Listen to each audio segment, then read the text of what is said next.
दिल्ली का राजा कौन है? इब्राहिम लोदी। इब्राहिम लोदी के दो चाचा उसके खिलाफ है। एक चाचा का नाम है आलम खान लोदी, एक चाचा का नाम है दौलत खान लोदी। क्या नाम है? वो इब्राहिम लोदी को हटाना चाहते हैं। इब्राहिम लोदी को हटाने के लिए उन्होंने सहायता मांगी बाबर। किससे मांगी? बाबर। बाबर उज्बेकिस्तान का है। बाबर कहां का है? वो राजा बनना चाहता उज्बेकिस्तान का, और उसके चाचा ने उसको कूट पीट के वहां से भगा दिया, इसलिए वो बैठा है काबुल। कहां बैठा है? काबुल। काबुल में उसकी पार पड़ती नहीं। उज्बेकिस्तान की तरफ जाए तो उसका चाचा मारे, काबुल में खाने पीने के दाने नहीं कुछ, तो क्या करे? उसने अपने पंजाब की तरफ अटैक करने शुरू किए। किधर? उसने अपने पंजाब पे 4 अटैक किए। कितने अटैक किए? अच्छा, पंजाब लोदियों के अंडर में, लेकिन लोदी तो खुद ही कमजोर हो रखे हैं, इसलिए बाबर पंजाब आता है, लूटपाट करके वापस काबुल चला जाता है, थोड़े दिन अपना खाना पीना चलाता है, फिर पंजाब आता है, फिर चला जाता है। ऐसे उसने कितने अटैक किए? 4। उन्हीं दिनों में इब्राहिम लोदी के दोनों चाचा उसके पास काबुल गए, आलम खान लोदी और दौलत खान लोदी। कौन कौन गए? और उन्होंने बाबर को कहा, क्या रे बाबर, क्या छोटी छोटी लड़ाइयां करता है? क्या पंजाब के हाथ लगा लगा के वापस भागता है, अनाज उठा के आ जाता है? थोड़ा दिल मांगे मोर, थोड़ा आगे बढ़, थोड़ी हिम्मत दिखा, दिल्ली पे कब्जा कर ले। उसने कहा, यार दिल्ली में इब्राहिम लोदी बैठा है, वो मारेगा मेरे को, दिल्ली पे तो कैसे कब्जा कर लूं? उसने कहा, हम तेरे साथ हैं, हम लोदी है, लोदियों की आधी पावर तेरी साइड हो जाएगी तो इब्राहिम लोदी को आराम से हरा ले। उसने कहा, तुम्हें क्या फायदा है कि तू दिल्ली और आगरा लूट लेना, धन मिल जाएगा, फिर छोड़ देना, हम राज कर लेंगे। तो बाबर ने कहा, डन। अब बाबर पंजाब तक तो आता ही था, अब वो पंजाब से कहां आना चाहता है? दिल्ली। तो पंजाब से दिल्ली के बीच में राज्य हरियाणा, तो वो पंजाब से कहां पर है? हरियाणा। दिल्ली में इब्राहिम लोदी है, इब्राहिम लोदी को पता चला कि वो दिल्ली की तरफ आ रहा है, तो वो अब दिल्ली से पंजाब की तरफ जाएगा, तो बीच में वो भी हरियाणा, तो बीच में दोनों मिले पानीपत। क्या मिले? पानीपत का पहला युद्ध 1526, इब्राहिम लोदी लड़ता हुआ मारा गया। सल्तनत का पहला राजा या सल्तनत का एकमात्र राजा जो युद्ध में लड़ता हुआ।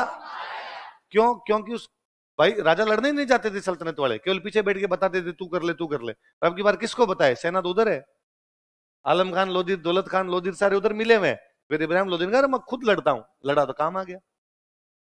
तब बाबर ने कहां कब्जा किया? दिल्ली और आगरा, और भयंकर धन मिला, भयंकर भयंकर धन मिला। इतना धन मिला कि उसने काबुल के हर एक एक आदमी को एक एक चांदी का सिक्का भेजा, चांदी के सिक्के भेजे। उसको लगा रहे यहाँ पे तो भयंकर धन है। उसने अपनी किताब में लिखा, अब हमें काबुल की गरीबी फिर नहीं चाहिए, अब हमें काबुल की गरीबी। अब उसने जाने से मना कर दिया। आलम खान लोधी, दौलत खान लोधी तो साइड में हो गए, अब दिल्ली आगरा पे कब्जा करके कौन बैठा है? खुद बाबर। अब बाबर जब कब्जा करके बैठा तो बाबर ने आगरा पे कब्जा किया। आगरा पे कब्जा किया तो अपने राजस्थान की साइड में किला है, उसका नाम है बयाना। कौन सा किला है? उसने कहां पे कब्जा कर लिया? जब वो बयाना की तरफ आए तो सांगन का नाम। तुम्हारा ध्यान किधर है हीरो? तो फिर सांगन का इधर नहीं है ना, वैसा उधर उधर, आगरा से उधर उधर है, इधर आने की कोई आवश्यकता। तो अब सांगा कौन सा किला लेने के लिए जाएगा? बयाना। तो लड़ाई कहां पर होगी? बयाना। किस किस के बीच में हो रहा है बताओ देखिए? सांगा और बाबर। कौन सा युद्ध? बयाना। बयाना कहां पड़ता है? वापस वही आगरा के पास। सांगा चित्तौड़ से चल के बयाना गया, चित्तौड़ चल कहां गया? बयान। बयाना का किला बाबर ने एक बंदे को दे रखा, उस बंदे का नाम है मेहंदी ख्वाजा। क्या नाम है?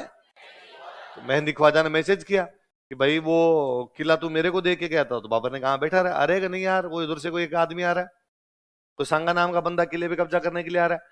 तो बाबर ने कहा घबराने की कोई आवश्यकता, मैं एक सेनापति और भेज रहा हूँ। और बाबर ने एक सेनापति और भेज दिया, सुल्तान मिर्जा। कौन सा भेज दिया? सांगा दोनों को रहा एक साथ। इस युद्ध में भी सांगा की जीत हुई। जब मुगलों की सेना भाग रही थी ना, तो अपना एक वाद्य यंत्र छोड़ गई थी, तासा। बताया था मैंने कि बयाना युद्ध के बाद मुगलों के इस वाद्य यंत्र पर मेवाड़ वालों ने कब्जा कर लिया था, पढ़ा था? जो गले में लटका के बजाया जाता है, एक मुस्लिम वाद्य यंत्र है, मुहर्रम के टाइम में बजाया जाता, पढ़ा था हमने? ढोल नगाड़े होते थे, सेना ढोल नगाड़े नहीं बजाएगी तो कौन बजाएगा? फिर हम पढ़ते तो हैं, ढोल नगाड़ों के साथ में सेना आगे बढ़ी। आज भी पूरी फौज के पास होता है अपने, बिना वाद्य यंत्रों की क्या लड़ना। तो फिर अपने जो डायलॉग था, फौज में नगारो बात में हुंकारो, फौज में नगारो बात में।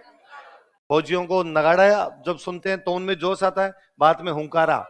अब की बार जब सांगा ने बयाना की लड़ाई जीती तो सांगा को लगा यार ये बार बार पंचायती इन दिल्ली आगरा वालों से, और मेरे को चित्तौड़ से चल के कहां पर आना पड़ता है? इधर आगरा की तरफ। आगरा पे कब्जा ही करते हैं। कहां कब्जा करते हैं? आगरा। और इस बाबर को भगाते हैं यहां से। फिर दूसरा, बाबर ने लोदियों का आके आगरा पे कब्जा किया था। लोदियों को पता चला कि आजकल बाबर से कौन लड़ रहा है? सांगा। तो लोधी सांगा के पास आ गए। उधर इब्राहिम लोधी का छोटा भाई था महमूद लोधी। कौन था? लोदियों की सांगा की भी पहले बनती नहीं थी, पर अब सांगा की बाबर से नहीं बनती, लोदियों की बाबर से नहीं बनती, दुश्मन का दुश्मन दोस्त होता है। तो महमूद लोदी ने सांगा कहा कि भाई सांगा तुम संघर्ष करो, हम तुम्हारे, और यार ये हमें आगरा दिलवा दे। तो सांगा ने कहा ठीक है, बयान से अपने किधर चलेंगे, आगरा। अब जब बाबर को पता चला कि मुश्किल से तो आगरा लिया था, अब वो किधर आ रहा है, अपने आगरा, तो फिर बाबर आगरा को बचाने के लिए सामने आता। तो बयान आगरा के बीच में जगह है खानवा। कौन सी जगह है? अच्छा, बाबर के पास में दो जगह, एक दिल्ली और एक आगरा। सांगा ने दोनों तरफ सेना भेजी है, इधर खानवा की तरफ भी सेना गई है, उसकी दिल्ली की तरफ भी सेना गई है। उसने दिल्ली के आसपास के 200 गांवों पर कब्जे किए, क्योंकि अपने को याद ये रखना है कि मुगलों ने अफगानों का राज खत्म किया था। मुगलों ने अफगानों का, इसलिए मुगलों और अफगानों में कभी आपस में बनती नहीं थी। तो बाबर ने आके अफगानों का राज समाप्त कर दिया। इसलिए अफगानों में से वापस एक बंदा उठ के आया, शेरशाह सूरी। शेरशाह सूरी अफगान तो था, तो उसने बात कहा मुगलों को समाप्त करूंगा मैं, इसलिए उसने हुमायूं को बाहर निकाला था। समझ में आई बात? तो सांगा किसके साथ गठबंधन कर रहा है? महमूद लोदी। महमूद लोदी कौन है? अफगानों का। इब्राहिम लोदी के मरने के बाद अफगानों का नेता कौन बना? महमूद लोदी। कारण तो मुख्य मुख्य थे। एक कारण बाबर अपनी बुक में लिखता है। बाबर की बुक कौन सी? वो कहता है कि जब मैं काबुल रहता था, जब मैं कहा रहता था, तो एक दिन सांगा के कुछ लोग मेरे पास आए। किसके? और उन्होंने आके कहा कि भाई बाबर, तू हिंदुस्तान चल और इब्राहिम लोदी से लड़, क्योंकि इब्राहिम लोदी हमें परेशान करता है। तो मैं तो सांगा के बुलाने पे आया था। किसके बुलाने पे आया? सांगा के बुलाने पर आया था। पर पानीपत के पहले युद्ध में जब मैं इब्राहिम लोदी से लड़ रहा था, तो सांगा सहायता करने नहीं आया।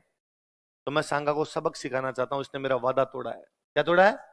प्रॉमिस करके बुला लिया, लेकिन बाद में प्रॉमिस निभाया नहीं, इसलिए मैं इसको सबक सिखाना चाहता हूं। हालांकि हम कहते हैं कि बात झूठी है, क्योंकि पहली तो बात तो ये कि बाबर के अलावा इस बात को किसी ने भी लिखा नहीं। यदि इतनी बड़ी बात होती कि बाबर को सांगा बुलाता, तो कोई ना कोई इतिहासकार तो लिखता। राजस्थान वाले नहीं तो कोई मुस्लिम इतिहासकार ही लिख देते, लेकिन उन्होंने भी इस बारे में कुछ भी ऐसा लिखा नहीं। दूसरा, इब्राहिम लोदी के लिए सांगा क्या ही बुलाएगा, वो भी 1526 में, जबकि वो उसको पहले ही हरा चुका है 1517 और 1518 में, वो भी बाड़ी में जाके। तो बाबर अपने को जस्टिफाई करना चाहता है, इसलिए ऐसा कर्म ले गया। अब दोनों सेना आमने सामने पड़ी है। बाबर उधर से आया। बाबर, उत्तर भारत में पहला बंदा बाबर है जिसने तोपों का प्रयोग किया। किसका प्रयोग किया? तो इससे पहले उत्तर भारत में किसी ने तोपों का प्रयोग नहीं। साउथ इंडिया में आ गई थी पुर्तगाली। कौन ले आए थे? पुर्तगाली। पर नॉर्थ में यदि कुछ बारूद लेके आया था, तो वो बंदा कौन था? कौन था? बाबर। तो बाबर तोपे लेके आ गया था। तो बाबर जब नॉर्थ इंडिया के अंदर तोपे लेके आ गया था, तो बाबर अपनी तोपों की लोकेशन थोड़ी ऊंची लगाता है, क्योंकि तोपें ऊंची होगी नीचे ज्यादा मार करेगी, नीचे की तरफ ज्यादा जाएगी। इसलिए अपनी सेना लेके थोड़ा ऊपर बैठा, अपने उसने तोपे लगाई, और जो घायल हो गई थी सेना बयाना युद्ध में, उस सेना का इलाज वगैरह करवाया। मुसलमान राजाओं की एक अच्छी विशेषता यह भी थी कि दुश्मन का पूरा पता लगाते। उन्हें सांगा के बारे में पूरा पता भी लगाया। 17 मार्च को लड़ाई करनी है। 16 मार्च को बाबर ने अपनी सेना को इकट्ठा किया, और इकट्ठा करके अपनी सेना से पूछा कि भाई हाउस द जोश। सेना का लो सर, हाई नहीं है हमारा जोश। क्या है? क्यों? क्योंकि बाबर जब काबुल से आया था ना इब्राहिम लोदी से लड़ने के लिए, तो काबुल में सेना इकट्ठी करता है। तो काबुल में जब सेना बनाता है, तो अपने सैनिकों को कहता है कि अपने भारत जाएंगे, वहां पे धन लूटेंगे और तुम्हें धन मिल जाएगा, और एक वहां से लड़कियां उठा के लाएंगे। बाबर ने दोनों काम किए, यहाँ पे धन लूटा, लड़कियां उठाई, लेकिन वापस जाने से मना कर दिया।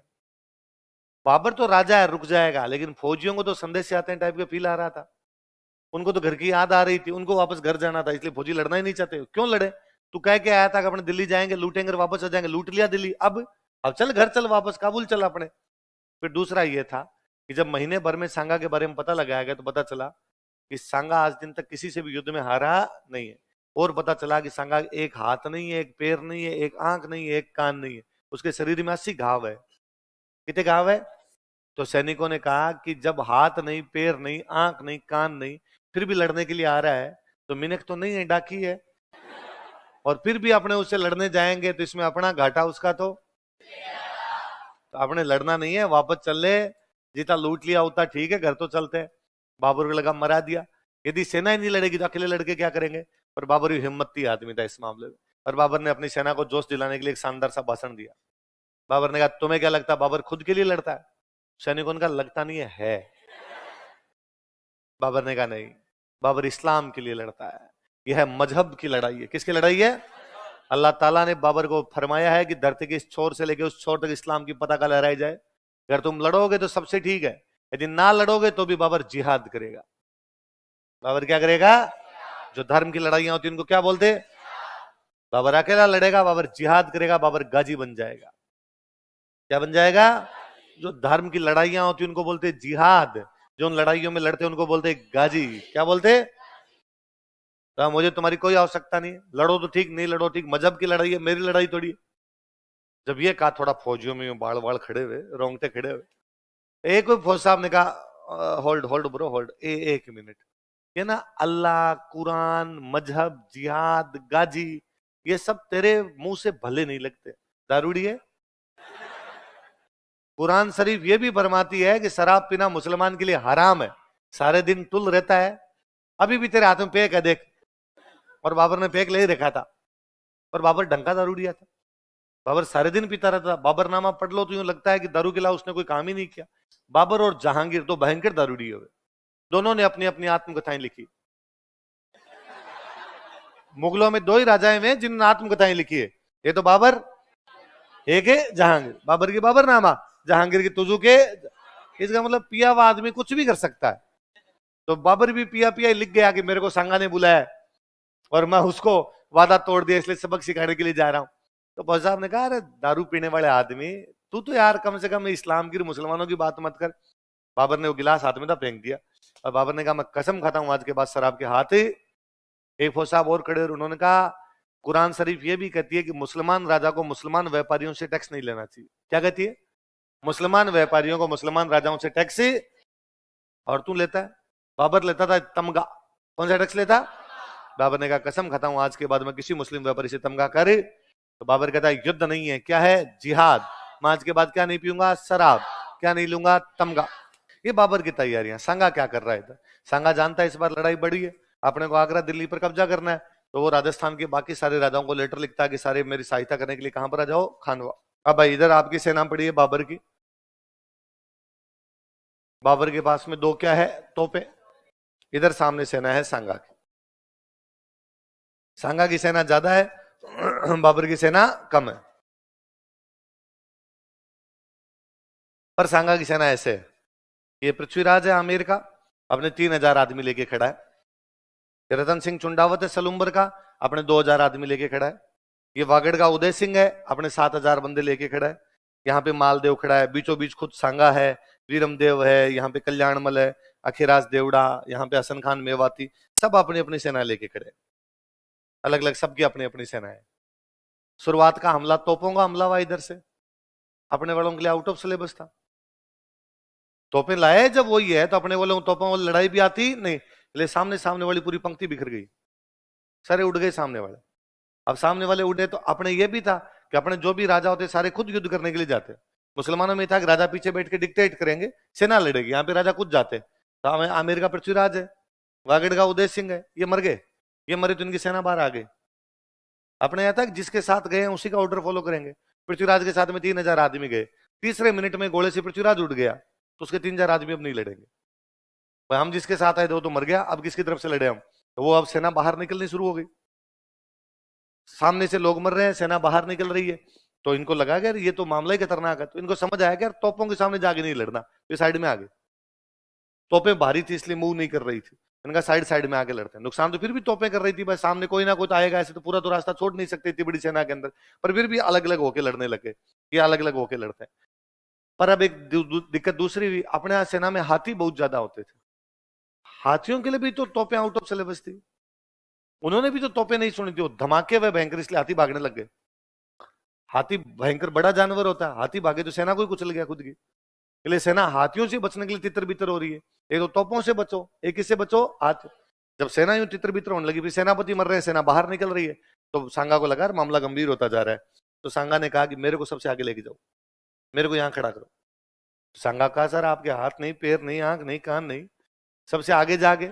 सांगा ने कहा, नहीं, जब मैं आगे जाके लड़ूंगा तो पीछे जो लोग खड़े उनमें कॉन्फिडेंस आएगा कि राजा आगे जाके लड़ रहा है तो अपने लड़ लेंगे। तो सांगा सबसे आगे जाके खड़ा हो गया। यहाँ सांगा जब यहाँ लड़ा, सेना टिक गई, सेना वापस लड़ने लगे। अब बाबर को चिंता हुई, ये तो टिक गए और ढंग से टिक गए तो अपने को सल्टा देंगे।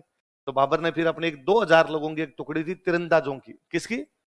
तीर चलाने वाले, उनको उस टुकड़ी को ऑर्डर दिए कि सारे के सारे तीर केवल सांगा पे मर जाए और कोई निशान लगाने। इसे एक हाथी पे बैठा हुआ आदमी दिखता है, सांगा हाथी पे बैठ के लड़ रहा था, इसी पे मारे जाए। उन्होंने कहा भाई इसके आसपास में सिक्योरिटी खड़ी, वो रोकेगी तीरों को। तो रोकेगी, पर तुम तो सारे चलाओ, तो वो हमें भी तो मारेगी। बाबर के दिमाग था 1999 में भी मर गए तो कोई दिक्कत नहीं, एक का भी तीर सही लग गया तो मामला सही है ना।